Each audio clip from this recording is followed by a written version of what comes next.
बजरिया तिजारत। दूसरा दौर 1757 ता 1832 तसल्लुत बजरिया इताद बिल जबर। तीसरा दौर 1832 ता 1901 तसल्लुत बजरिया खुश मामलगी का दिखलावा। कंपनी के डायरेक्टरों की एक याददाश्त में लिखा है, हमारे ख्याल में ये बड़ी दौलत जो हमने हिंदुस्तानी तिजारत से हासिल की है जालिमाना और जाबिराना दस्तूरुल अमल से मुहैया हुई है। ऐसा दस्तूरुल अमल जिसकी नज़ीर न किसी मुल्क में मिलती है और न किसी जमाने में मिलेगी। वो कंपनी जिसका इब्तदाई सरमाया 1601 ईस्वी में कुल 30,000 पाउंड था, जो लंदन के 100 ताजरों ने मिलकर इकट्ठा किया था, तकरीबन 60 बरस तिजारत के बाद इस कदर दौलतमंद हो जाती है कि वो शाह इंग्लिस्तान को 3 ता 4 लाख पाउंड नजराना पेश करती है। इससे पता चलता है कि इस अजीब गरीब तिजारत से उसने खुदा जाने कितने करोड़ पाउंड हासिल कर लिए होंगे। हालांकि उस जमाने में उसे हॉलैंड, डच, फ्रांसीसियों, पुर्तगीजों और जर्मनों से भी मुकाबला करना पड़ा। कंपनी जराइम पेशा, डाकू, कातिल, चोर, जालसाज, बदमाश और गैर शरीफ लोगों को मुलाजिम रखती जो जाबिराना लूट खसोट कर सकें। जब हुकूमत इंग्लिस्तान ने कंपनी को सर एडवर्ड माइकल बोर्दन को भर्ती करने के लिए कहा तो एक अजीब रेजोल्यूशन की नकल भेजी गई, जिसका मतलब ये था, किसी जिम्मेदारी के काम पर जेंटलमैन को न रखा जाए और गवर्नमेंट से दरखास्त की जाए कि हमें अपने कारोबार के लिए अपने ही किस्म के लोगों का इंतखाब करने की छूट दी जाए। कहीं ऐसा न हो कि शुराफा को नौकर रखने से कंपनी के अवामुन्नास हिस्सेदार शुबे में पड़कर रुपया वापस लेने लगे। कंपनी की तनख्वाहें बहुत कम थीं। इन तनख्वाहों पर भले मानस और शरीफ लोगों की बजाय निकम्मे, शरीर और जराइम पेशा लोग, जिनको इंग्लैंड में रोटी मिलना मुश्किल थी, वो हिंदुस्तान के लिए टूट पड़े और यहाँ हर तरीके से रुपया बनाने के लिए हर किस्म के मजालिम और वहशियाना कार्रवाइयाँ बेतहाशा जारी की।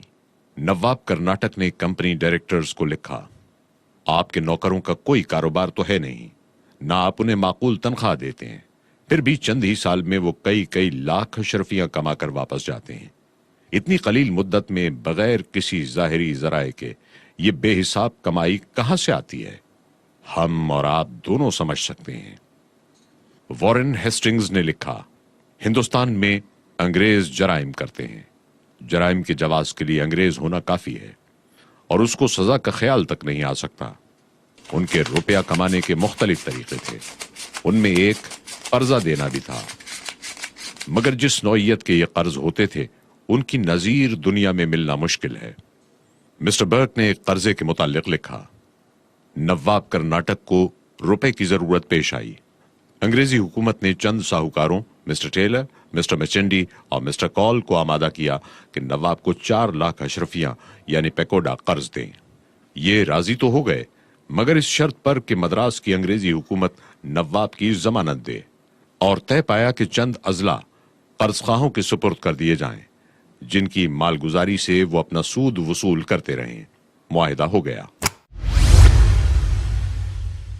नवाब ने ऐलान कर दिया कि फौजियों की तनख्वाहें बकायाजात के साथ फौरन अदा कर दी जाएंगी, मगर उन साहूकारों की तरफ से कर्जे का रुपया ना आया। तकाजा करने पर कहा गया कि नकद इस वक्त मौजूद नहीं, 4 माह तक अदा करेंगे। सरेदस्त हम आपको रुक्का लिख देते हैं कि इस मियाद के अंदर रुपया दे देंगे। नवाब ने अफसरों को बुलाकर हाल बताया और कहा कि फौजियों को समझा बुझाकर मुतमईन कर दो कि 4 महीने बाद तनख्वाह मिल जाएगी, मगर 4 महीने की बजाय पूरे 2 साल गुजर गए।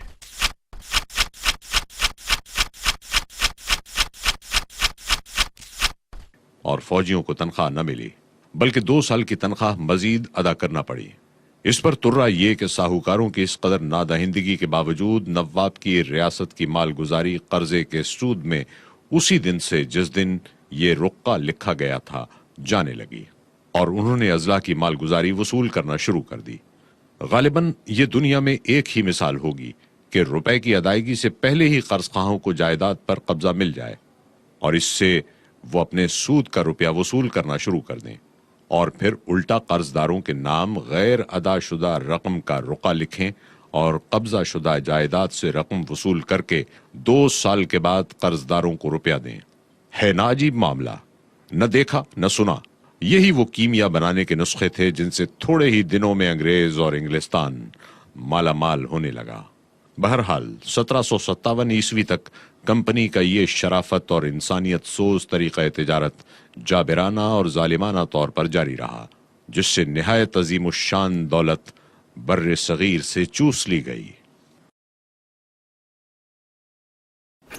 1757 ईस्वी से दूसरा दौर शुरू होता है, जिसकी इब्तिदा जंग बंगाल यानी नवाब सिराजुद्दौला की प्लासी की लड़ाई से हुई है।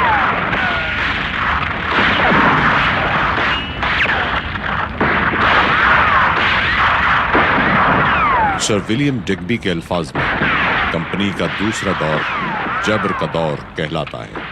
तसल्लुत बजरिया इताअत बिल जबर। हिंदुस्तान इंग्लैंड के लिए है। 1757 ईस्वी से 1832 तक आगाज से अंजाम तक की तफसील निहायत दर्दंगेज, दहशतनाक और तवील है।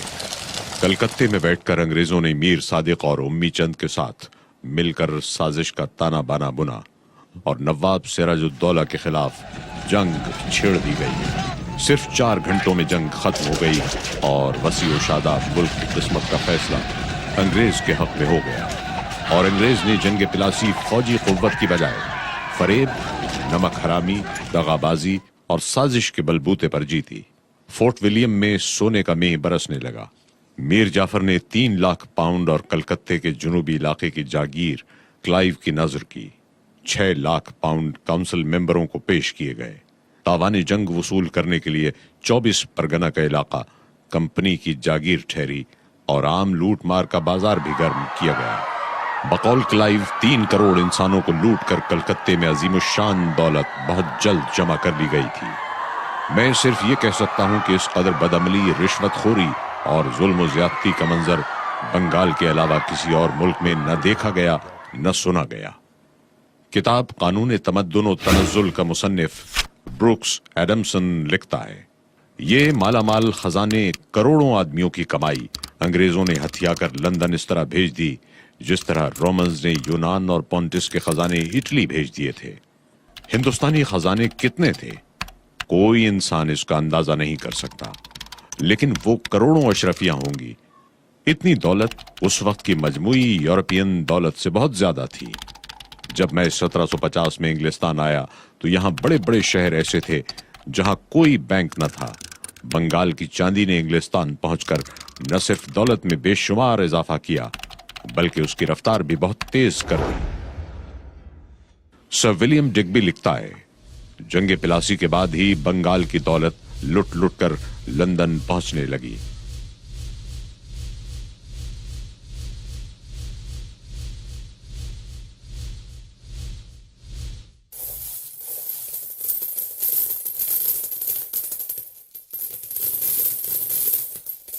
बकौल बेंज लंकाशायर में सूत काटने के सादा चरखे थे।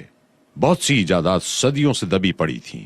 जब उन्हें काम में लाने की कुव्वत यानी रुपया मिल गया तो 1760 ईस्वी का सनती इंकलाब शुरू हो गया। सनत व हिरफत में इंग्लिस्तान की बरतरी कर्नाटक और बंगाल के खजानों का फैज है।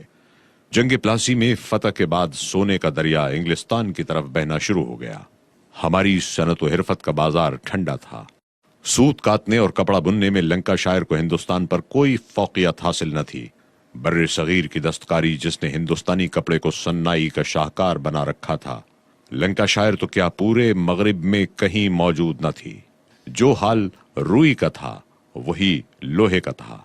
कानकनी और आहनगरी दोनों काम इंग्लिस्तान में ढीली रफ्तार से चल रहे थे। मेजर वेंगट कहता है, ईस्ट इंडिया कंपनी के डायरेक्टरों के सरसरी अंदाजों के मुताबिक बड़ी आसानी के साथ दावा किया जा सकता है कि जंग प्लासी और जंग वाटरलू के दरमियानी जमाने में बर्रे सगीर से इंग्लिस्तान को 15 अरब रुपया पहुंचा। कंपनी ने एक और अजीब गरीब तिजारत की बिना डाली जो गद्दियों की तिजारत थी। मोहम्मद अली कर्नाटक में और मीर जाफर को बंगाल में तख्त दिलाने से यह तजर्बा हुआ कि अंग्रेजी खजाना खूब मालामाल हो जाता है। चुनाचे मीर जाफर से सौदा कर लिया गया। उसके बाद नजमुद्दौला से सौदा किया गया। इस सौदागरी से अंग्रेजों ने 5 करोड़ कमाए और इसी किस्म के तरीकों से 1771 ईस्वी तक रकम बटोरी गई। جس کی میزان 29.5 کروڑ روپیہ بنتی ہے۔ اس عجیب لوٹ کھسوٹ کے ساتھ ساتھ ایک اور عجیب و غریب مہلک وار کیا گیا۔ فروخ سیر بادشاہ دہلی کی لڑکی جل گئی، اطباء ناکام ہو گئے، ڈاکٹر ہیملٹن نے کامیاب علاج کیا۔ فروخ سیر بہت خوش ہوا، زر و جواہر سے مالا مال کرنا چاہا، لیکن ڈاکٹر ہیملٹن نے لینے سے انکار کر دیا اور اس کے عوض یہ درخواست کی کہ کمپنی کو اس ٹیکس سے جو وہ تجارت پر دیتی ہے مستثنا کر دیا جائے۔ اہل دربار شاہی اس کے زہریلے نتائج تک نہ پہنچ سکے اور فرمان جاری ہو گیا کہ کمپنی کے تمام کارکن ٹیکس سے مستثنا رکھے جائیں۔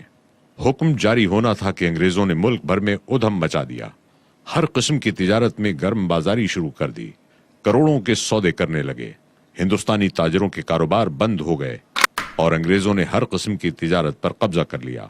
جنگ بکسر کے بعد 1765 میں الہ آباد کا صلح نامہ ہوا۔ کمپنی کو بنگال کا دیوان یعنی مالگزاری وصول کرنے والا مقرر کر دیا گیا۔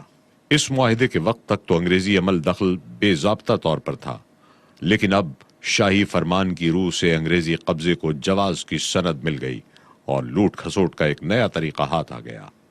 زمین کا بندوبست اور اس کا لگان، ٹھیکہ اور نیلام، اس کی مالگزاری میں اضافہ، یہ سب نئے ذرائع پیدا ہو گئے۔ دیوانی ملتے ہی لگان میں 90% کا اضافہ کر کے کاشتکاروں کو تباہ حال کر دیا گیا اور کمپنی کی یہاں سونے کی بارش ہونے لگی۔ لارڈ ویلزلی کے عہد میں East India company Gorakhpur, Rohail کھنڈ اور جنوبی دوآبے کے علاقوں پر قابض ہو گئی۔ کرناٹک کے نواب کو معزول اور سلطان ٹیپو کو شہید کر دینے کے بعد وہ تمام علاقے حاصل کر لیے گئے جو اب مدراس کے احاطے میں شامل ہیں، اور وہاں کے تمام خزانے لوٹ کر انگلستان پہنچا دیے گئے۔ سر ولیم ڈگبی تیسرے دور کو تسلط بذریعہ ڈپلومیسی یعنی خوش معاملگی کا دکھلاوا کرتے ہوئے مقامیوں کو جبرن اور زور کے ذریعے کم ترین حالت میں دبا کر رکھنا قرار دیتا ہے۔ اس دور میں موتی اور فرما بردار رعایا کو لوٹنے اور زیادہ سے زیادہ کھسوٹنے کے نئے نئے قوانین بنائے گئے، جس میں مقامیوں کی کوئی شرکت نہیں ہوتی تھی۔ انگریز اپنے اغراض و مقاصد کے تحت آئینی قوت اور مضبوط شکنجے کے بل بوتے پر گھمنڈ کے ساتھ بغیر رحم کیے اور عدل و انصاف کے تقاضوں کو بھول کر انصاف کرنے کے جو قانون چاہتے تھے وہ بناتے تھے، خوش نما الفاظ میں شائع کرتے، محکوم رعایا کی خواہشوں اور ضرورتوں کا کوئی خیال نہ رکھتے، ان کی فلاح و بہبود کی بجائے ان سے زیادہ چوستے رہنا اور ان کو دائمی غلامی میں جکڑ کر بند رکھنا انگریزوں کا مطمع نظر تھا۔ وہ بدمست تھے اور رعایا کی ذرہ برابر بھی پرواہ نہ کرتے تھے۔ تاجرانہ ہوس اور حصول منفعت کے لیے انہوں نے حکومت کو ذریعہ بنا لیا تھا۔ متبنہ بنانے کے قدیم مقامی رواج کو یکلخت ناجائز قرار دے کر تقریباً 15 ریاستیں اپنے قبضے میں کر لیں۔ اس طرح بلا وجہ صوبہ سندھ، صوبہ اودھ اور صوبہ پنجاب کو یکے بعد دیگرے اپنے قبضے میں لے آئے۔ سر جان سلیور جو مدراس کے بورڈ آف ریونیو کا صدر ہے، کہتا ہے، ہمارا طرز حکومت اسپونج سے بہت مشابہت رکھتا ہے۔ وہ گنگا کے دھارے سے تمام نعمتیں چوس لیتا ہے اور ٹیمز کے کنارے نچوڑ دیتا ہے۔ سر جان شور، جس کا تعلق بنگال سول سروس سے تھا اور بعد میں وائسرائے ہند بنا، 1833 کے قانون کے متعلق کہتا ہے، انگریز کا بنیادی اصول یہ رہا ہے کہ ہر صورت میں ہندوستانیوں کو اپنی اغراض کا غلام بنا لیا جائے۔ ان پر محصولات اتنے لگا دیے ہیں کہ ان پر اضافے کی کوئی گنجائش نہیں چھوڑی۔ یکے بعد دیگرے جو صوبہ ہمارے قبضے میں آیا اس کو مزید وصولیابی کا میدان بنا لیا ہے، اور ہم نے اس بات پر ہمیشہ فخر کیا ہے کہ دیسی والیان ملک سے جتنا وصول کرتے تھے اس سے ہماری آمدنی کہیں زیادہ ہے۔ اس کا نتیجہ یہ ہے کہ رعایا ہم سے نفرت کرتی ہے اور ہر طاقت کا خیر مقدم کرنے اور اس کے جھنڈے کے نیچے جمع ہونے کے لیے تیار رہتی ہے، بشرطے کہ اس میں قدرت ہو کہ وہ ہمیں تباہ کر سکے۔ بر صغیر سے انگلستان منتقل ہونے والی دولت کا اندازہ معلوم ذرائع کے مطابق اس طرح سے ہے۔ پلاسی اور واٹرلو کی جنگ کے دوران انگلستان منتقل ہونے والی دولت بروکس ایڈمسن کے مطابق کروڑوں اشرفیاں اور خزانے ہیں، جو یورپ کی مجموعی دولت سے کہیں زیادہ تھے۔ میجر وینگٹ 15 ارب روپے کا تخمینہ لگاتا ہے۔ 1933